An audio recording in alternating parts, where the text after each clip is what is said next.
Let me begin by saying good morning. If you'd like to turn to John chapter 2, is where we'll study for our class. And while you're turning there, I want to express my appreciation for the opportunity to be with you. I was with this church years ago. In fact, I stayed with Jimmy and Wanda that time. Joe Stroud was preaching here at the time.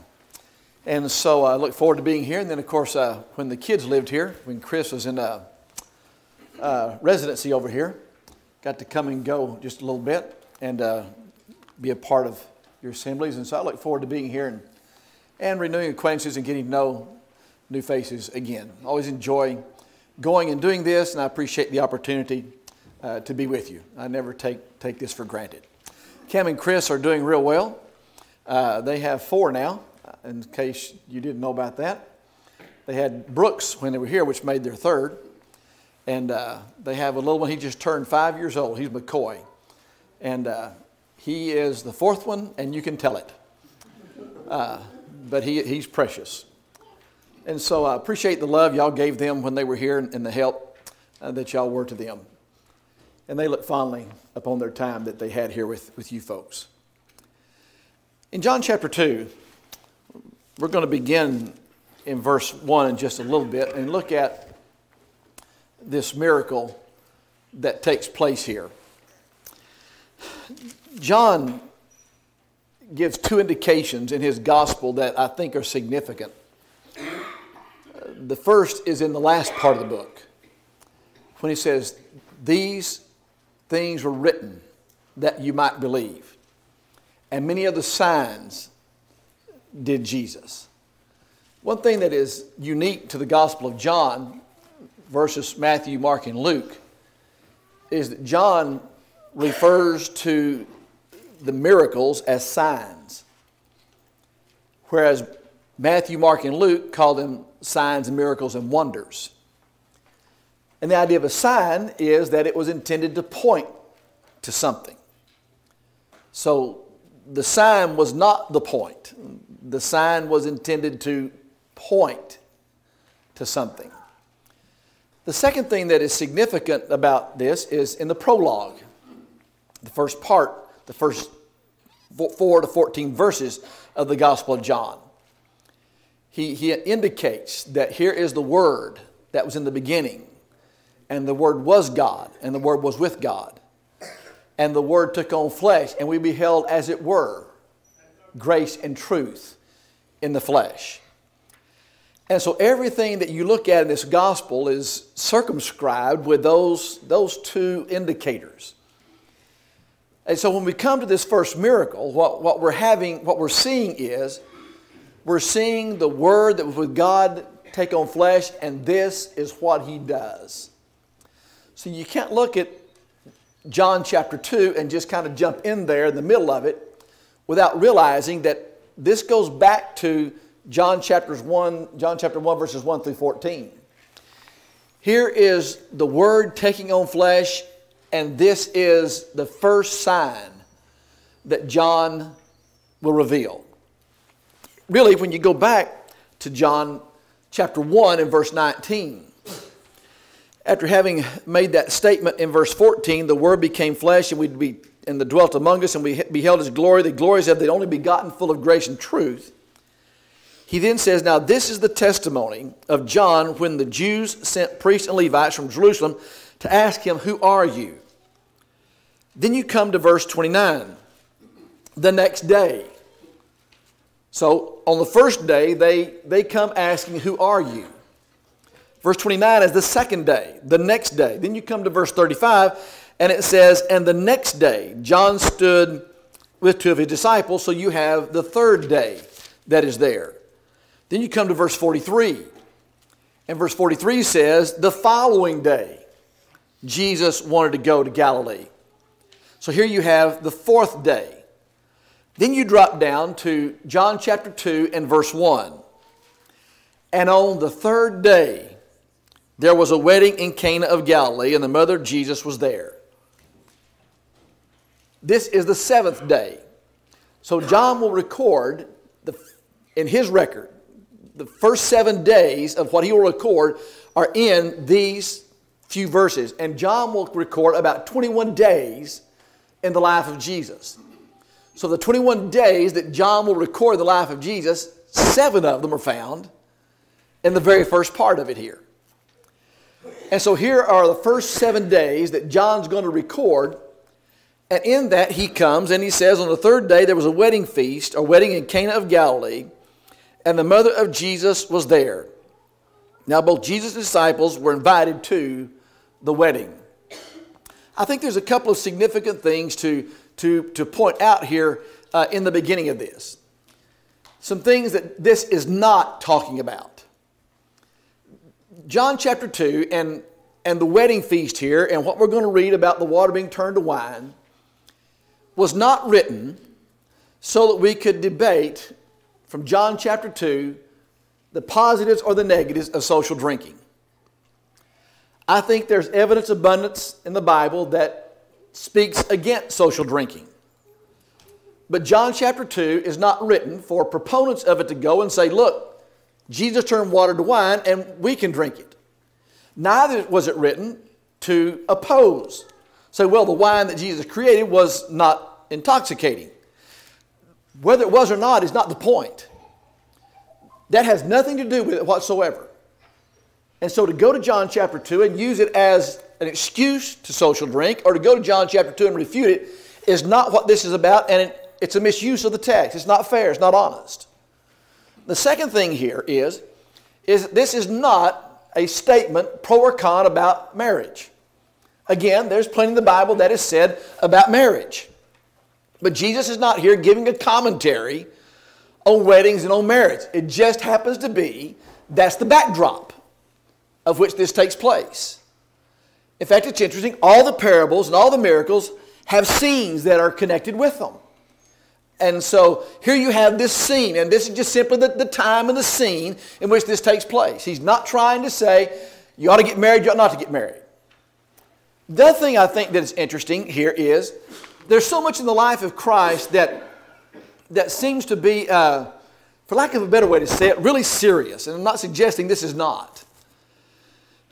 But there's so many things in the life of Christ that are confrontational. And it's easy to think that, well, Jesus just had a hard time with people all the time. And you really kind of walk away asking, did he ever have a good time? Did he ever smile? We find where he was frustrated. We find where he was hungry. We find where he was discouraged. We find where he was angry. But did he ever smile? Did he ever have a good time? Well, except for the father of the bride, weddings usually are occasions in which you have people smiling.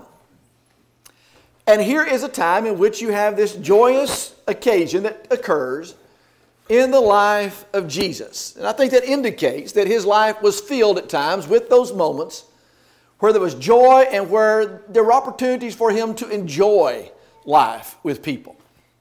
That's just kind of a sidebar. But we come to this and we ask ourselves, well, what is the purpose of all this? Well, first of all, when John writes this is the first miracle that John will record. And I think that that's significant because it's the first one John sees him doing.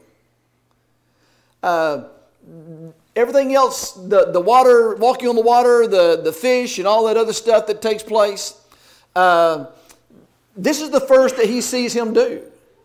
And so John is going to record that. We remember firsts in our life. I think the second thing that was intended to help us understand this is that nobody denied that Jesus performed signs, miracles, and wonders. They didn't like what he said, but they could not deny that he did that. In fact, just look over in John chapter 3 and look at verse 2. This man came to Jesus by night and said to him, Rabbi, we know that you are a teacher come from God. Notice, for no one can do these signs, he says, that you do unless God is with him. And so here Nicodemus says, we can't deny that you do these signs. In fact, just a sidebar. We'll look at John chapter 11 in the assembly period. But in John chapter 11, when he performs the miracle with Lazarus, nobody comes up and says you didn't do that. After that, Caiaphas says, look, this guy's got to die. He's got to die for the nation. He's going to upset everything we've got going on here. And he's got to die. Well, he was going to die, but not for the reason Caiaphas was saying he was going to die. So after Lazarus, they seek to put him to death, but they cannot deny that he raised Lazarus from the dead. And so these signs were intended to produce something. They were intended, as we said in John chapter 20 and verse 31, they were intended to produce faith. These signs were revealed that you might believe. But the signs were pointing to something. The sign was not the point. We'll develop that in just a moment. But I just want to come back to that. So you see here, this is the first miracle. Nobody can deny them, and they were intended to produce faith when they were performed and when people watched them or people observed them. So then we begin to look at, we begin to break down what takes place in this miracle. So let's begin and read it at verse 1 again. On the third day there was a wedding in Cana of Galilee, and the mother of Jesus was there. Now both Jesus and his disciples were invited to the wedding. And when they ran out of wine, the mother of Jesus said to him, they have no wine. Jesus said to her, woman, what does your concern have to do with me? My hour has not yet come. And his mother said to the servants, whatever he says to you, do it. Now there were set there 6 water pots of stone, according to the manner of purification of the Jews, containing 20 or 30 gallons apiece. And Jesus said to them, fill the water pots with water, and they filled them up to the brim. And he said to them, draw some out now, and take them to the master of the feast. And they took it. And when the master of the feast had tasted the water that was made to wine, and did not know where it came from, but the servants who had drawn out the water knew the master of the feast called the bridegroom, and said to him, every man at the beginning sets out the good wine, and when the guests have well drunk, then the inferior. You have kept the good wine unto now. This is the beginning of the signs Jesus did in Cana of Galilee, and manifested his glory. And his disciples believed in him. And after this he went down to Capernaum, he and his mother, his brothers and his disciples, and they did not stay there many days. The question is, what do these signs tell us about Jesus? I think the first thing that these signs tell us about Jesus is, number one, he is the God of creation. Notice Jesus does with turning the water to wine what it would take us time to do by planting the seed, growing the vine, harvesting the fruit of the vine, and therefore producing what would be the byproduct of that. That would take a growing season for us. But Jesus changes all of that. Jesus immediately bypasses all that he set in place for creation, and as a result of that, he turns the water into wine. He bypasses the creative process, and he turns the water to wine. He is the God of creation, but he's also the Lord of quality. Because notice, what Jesus did in turning the water to wine was better than what had been produced by the growing process. And so the first thing it tells us is that he is the God of creation. Now keep in mind who we're talking about. John chapter 1 verse 1 says, and the Word was with God, the Word was God, and the Word became God, and the Word became flesh. Here is Jesus who was God, and he became flesh, and he's the one that now demonstrates he is the God of creation, which, by the way, he created. He therefore is the master of all that he created and the master of quality. I think the second thing that this indicates to us here is the second thing, that he is the God of compassion. In fact, here's another little interesting thing about the purpose of the miracles or the signs. They always were to demonstrate compassion. But here this demonstrates that he is the Lord of compassion. Well, now look at what's taking place here. Here you have this wedding feast that takes place in Cana of Galilee. This doesn't take place in Rome. It doesn't take place in Jerusalem. This takes place in Cana of Galilee. Well, if you look on your Bible map and you go just north of where Jerusalem is up there, you'll find Nazareth up there eventually. You'll find Galilee, then you'll find Nazareth. Now Nazareth with a hole in the wall and a hole in the wall. If there was an outback place, if there was a little stump in the road where you just drive through and blink your eyes, you miss it, that was Nazareth. But Cana was even more than that. So here was Cana, a very nondescript place. It might have been just a speck on the map. It might not even been on your GPS. Here was Cana of Galilee, and this is where this miracle takes place. Again, it doesn't take place in Bethlehem. It doesn't take place in Jerusalem. It doesn't take place in Rome. It takes place in Cana of Galilee. And notice what takes place here. It says that Jesus was invited to the wedding feast. It is altogether possible, given the close proximity of Nazareth and Cana. I can't prove this. This is purely from the book of Rickie, putting things together. It is altogether possible that Jesus knew this couple. Furthermore, it's altogether possible that they may have been related to him in some way. But here's this wedding feast that takes place. Now, significant about their wedding feast were a couple of things. First of all, they weren't like our weddings where it takes place in a night and it's over. These would have been week-long events. And there would have been a great deal of feasting that took place with that. And what you would have is, you would have the groom would go to the bride, and he would get the bride and come back to his house, and there they would have a week of feasting together, and then what we would call the ceremony would take place. The second thing that's important to understand here is, at our weddings, we want to make sure we have enough, whatever is being provided. If it's a meal that goes with it, you want to make sure you have enough for everybody that's there. If it's just cake, you want to make sure you have enough cake, enough punch. You don't want people to run out. You don't want to run out because it's embarrassing. It's embarrassing to the families that are providing for the refreshments of the people to run out. And everybody wants to make sure you have enough to go around. In fact, you want to make sure you have enough and have just a little bit left over because that really makes you feel a whole lot better about things if you do. This is not what that's about. This is not about, okay, they're going to run out, they're going to be embarrassed by that. If they run out, they can be sued for it. If they were to run out of the wine, if they were to run out what Jesus turned the water into wine, they could be sued for that. And so it wasn't just a matter of, okay, they're going to have egg on their face.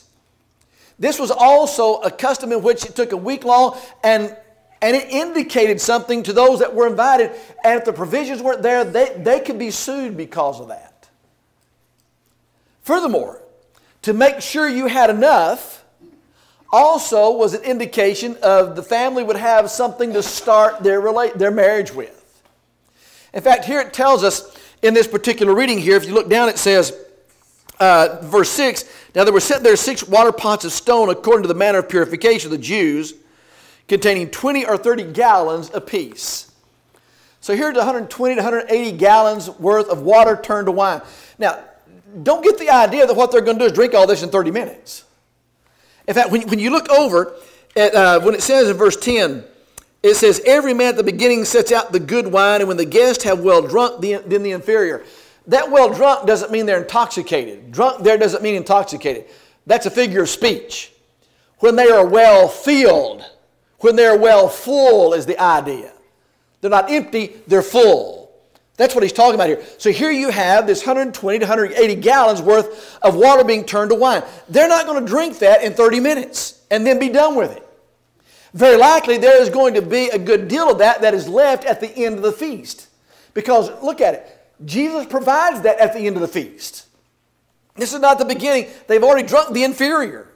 They've already filled themselves on the inferior, and then that which Jesus creates, which is Lord of the quality, he brings in at the last. So it's very likely there was going to be an abundance of that left, which therefore would have been a kickstart financially for the family, for this young couple getting married. I don't know how it is with you and your children when they got married. We had saved money for both Cody and Cam to go to college. And just so happened we didn't have to use that. The Lord had blessed us in other ways, and we didn't have to use that. And so for both of them, what we did was we then gave them that amount that we'd save for their college to give them a heads-up start on their life together, as opposed to starting out in the hole. When Jody and I first got married, we were so poor we couldn't pay attention. And so we wanted the kids to have just a little better start than we did. And so we had, well, here is going to be a leg up financially for this couple. Now keep in mind, Jesus doesn't perform these signs because he's part of Barnum and Bailey. He's not trying to attract the crowd with the sensational. He's not trying to do sleight of hand. He's not trying to do some fast trick to just enamor people and say, wow, how did he do that trick? How did he perform that magic? That's not what he's trying to do. He's not trying to be sensational in any of this. This is a matter of compassion that takes place. And he's compassionate for this young family. And what that tells us is that if Jesus was concerned about them in their hour of need, he'll be concerned about us in our hour of need. And that's a great deal of comfort to me. Furthermore, here Jesus performs this miracle, provides this need for this family. Did you notice that the name of the bride and the groom are not mentioned? How many of you have ever received a wedding invitation and the name of the bride and the groom were left off? Usually when you receive a wedding invitation, it says, come to see Rickie and Joe to get married. They don't just say, hey, come to a wedding. On January 10th, I want you to come to a wedding. You're probably not likely going to go. But notice, the people here aren't named. I think the significance of that is that here's this couple in Cana of Galilee who would have really have been probably some nobodies. And as a result of that, Jesus he goes to the common people. He doesn't go to the princes and the prince and the princess. He doesn't go to the kings and the queens. He goes simply to the common people. And he provides something for the common people. Now, when I say common, it may well be that this family that is providing this feast for this couple might have had some wealth because they had a master of the wedding. And if you were impoverished, you might not have had a master of the wedding feast.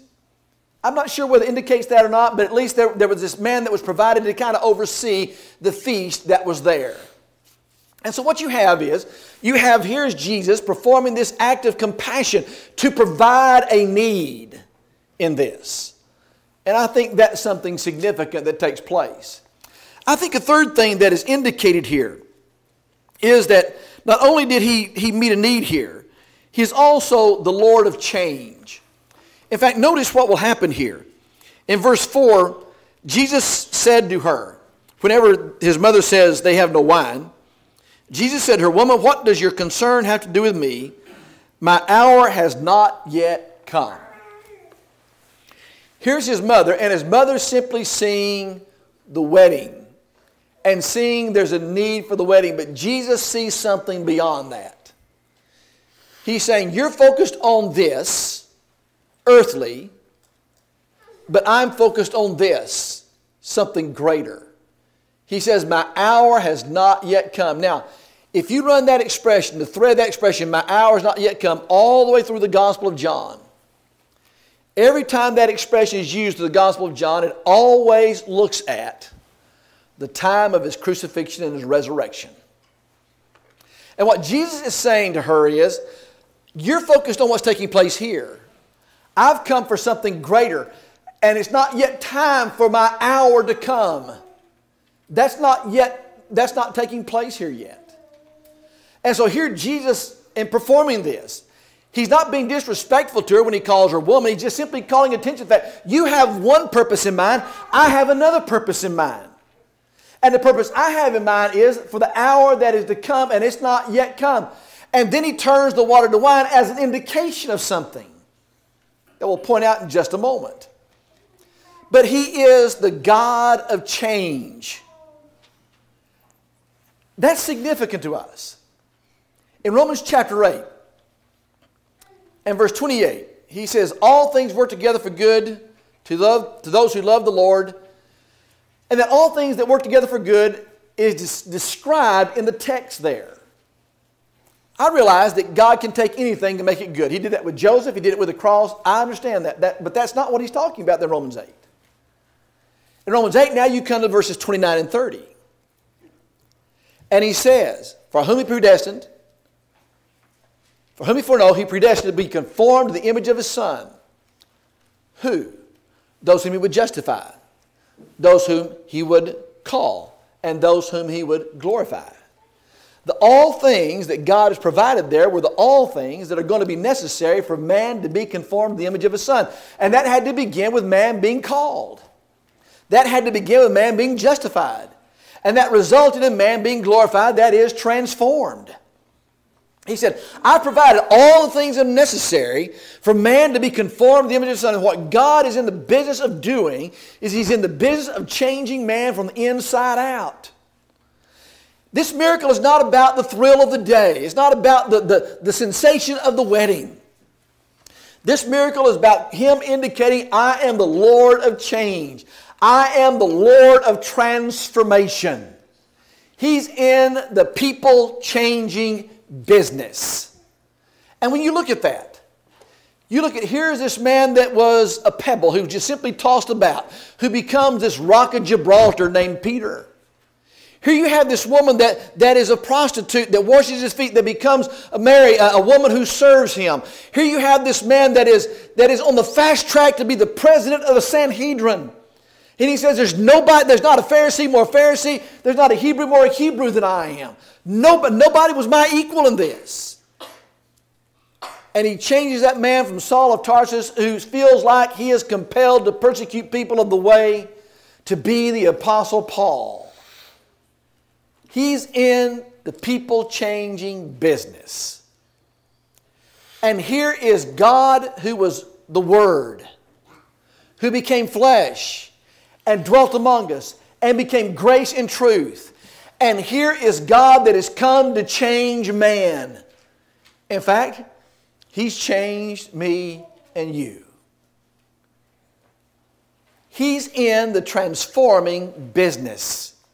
And He changes, He just transforms this water into wine. And if He can do that, He can change me and you. But there's something even more significant about this miracle. Turn with me to Joel chapter 3. Turn with me to Joel chapter 3 and verse 18. I said at the very beginning of this exercise that these signs pointed to something, that the sign was not the thing. And it's easy to get enamored with all the things that take place and superanalyze and overanalyze all the things that take place in this wedding, to break it down into its constituent parts. And do that is to miss the picture. What He's wanting to do is to give this backdrop of this wedding, not so that we analyze every aspect of it, but so that is the backdrop of which He performs this miracle, but it is to point to something. What's it pointing to? In Joel chapter 3, in verse 18, and it will come to pass in that day that the mountains shall drip with new wine, the hills shall flow with milk, and all the brooks of Judah shall be flooded with water. A fountain shall flow from the house of the Lord, and water the valley of Acacia. Notice He says, it'll come to pass in that day. What shall happen? Mountains shall drip with new wine, and the hills will flow with milk, and all the brooks of Judah. What's taking place in this wedding feast? Wine is flowing down from the mountains. This miracle is a sign to point out this. The Messiah is come. This sign points to Jesus as the Messiah. It's not about the fancy wedding. It's not about the 7 days. It's the sign that is to indicate Jesus, who was God in the flesh, who was the Word, who became grace and truth, is the Messiah, and the Messiah is here. That's what He was pointing to. That's the purpose of this miracle. To point to the fact that I am the Messiah and I have come. I am the one who has brought the new wine. But notice what really changes here. What really changes here is not the water to wine. In fact, look at what He says in verse 11. The beginning of signs Jesus did in Cana of Galilee manifested His glory, and His disciples believed in Him. The thing that changed was not the water to wine. The thing that changed were His disciples. And they've now been brought to believe. And as a result of that, glory has come to him. In fact, notice again, he says, and manifested his glory. The signs were always to produce belief and to manifest the glory of Jesus. We get fascinated with this water turned to wine. We want to analyze all that. No, don't get lost in that. This miracle was to bring glory to him and to manifest his glory, and it was to produce faith, belief on the part of his disciples. And if this sign does not in us produce that same belief, we've missed it. And if that sign does not on our part manifest his glory, we have missed it. We are amazed. We are brought to wonder to look at this sign and say, he can turn water to wine. If he can turn water to wine, what can he turn me into? What can he do with me? Behold the sign. Here is the new wine flowing from the mountains. Here's the Messiah come. And we are brought to believe as a result of that. So what are some things we can take away from this particular sign then? The first thing I would suggest is that he's the Lord of abundance. John chapter 10 and verse 10 will say that he came that what we might not only be filled, but that we may be filled abundantly. We may have abundant life in Christ. He didn't come to provide just the superficial. He's not just parceling things out in crumbs. He comes to provide abundant life. And notice, there was wine that was left over. It was not just to provide for the need. There was of the greater part that was left over when the inferior had been drunk. He provided not just superficially for them. He did not provide just enough. He provided abundantly for them. And here is the Messiah who has come, who will provide abundantly for me and you. The second thing I think that we take away from this is that he is not only the God of creation, the Lord of quality, he is the Lord of excellence. Notice again what this man will say, the master will say. He will say in verse 10, and he said to him, every man at the beginning sets out the good wine, and when the guests have well drunk, then the inferior. You have kept the good wine until now. He is the Lord of excellence.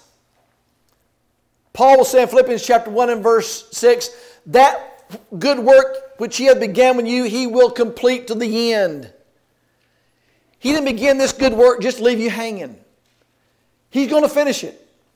He is the Lord of excellence. And notice, here's a situation that where need is there and it seems hopeless for this young couple. And his mother calls attention to it. The Lord's mother calls attention to it. And now he with this excellence provides what? He provides hope. He takes this hopeless, dire situation, which could result in disaster for this young family, and he then turns this hopeless situation into a period of great joy. He then can take that which is a moment of despair and turn it into great hope. You remember Mark chapter 2, you have that young man that he's got 4 friends that carry him to Jesus. He's a paralytic. And the 4 friends can't get through the house because the throng of the crowd is so thick in the house. And they want to get their friend to Jesus. And so they climb on the roof and they break open the roof and let their friend down into the presence of Jesus. Here's this man in this hopeless situation. He's in a hopeless situation. He cannot walk. He's dependent on his friends for everything. You and I get to wake up in the morning, we get to open our eyes, we get to get our own drink of water, we get to fix our own cup of coffee, we get to eat our own breakfast. We can dress ourselves. This man was dependent on everything for his friends. And Jesus says to him, arise, take up your bed and walk. But more significant than that, thy sins be forgiven thee. The point of that miracle is not arise, take up thy bed and walk. The point is, if he can tell a man to take up his bed and walk, he can also say your sins are forgiven thee. And here he takes this hopeless situation and he turns it into a moment of victory, not a moment of defeat.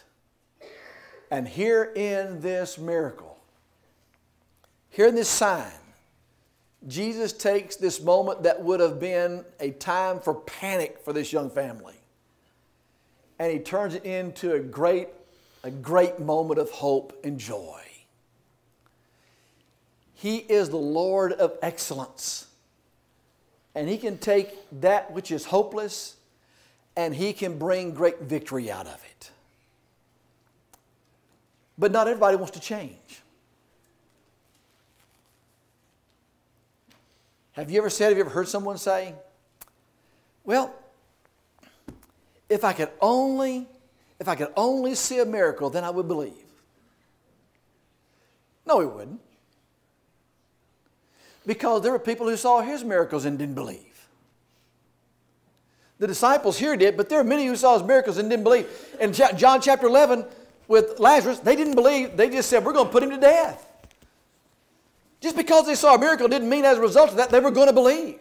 Because not everybody wanted to believe. Not everybody wanted to look at the miracle or sign to point to who He was, or to what the message of the miracle was, or what the message of the sign was. Not everybody wants to change.